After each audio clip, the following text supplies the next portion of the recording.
Hello guys, in today's video I'm going to show you how to fix featured image size in WordPress.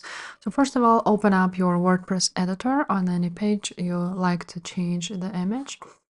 And now you can either replace it by clicking right there and opening the media library, and you will open up this attachment details. And you will see that you can edit it with either Elementor if you use it or just with WordPress. So click edit image and this will open up.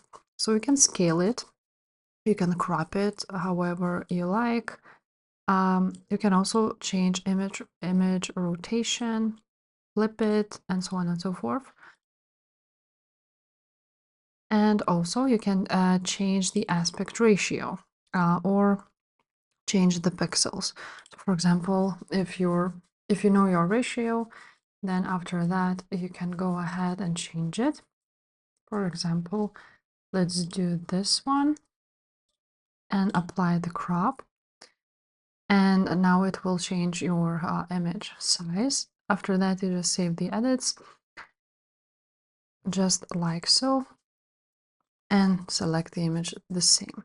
Now what you can also do is go ahead and apply some filters, or just crop it like so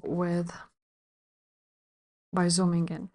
But it changes the quality, so make sure the image quality is great. So if this video was helpful, please leave a like, subscribe to this channel, and I will see you next time. Bye.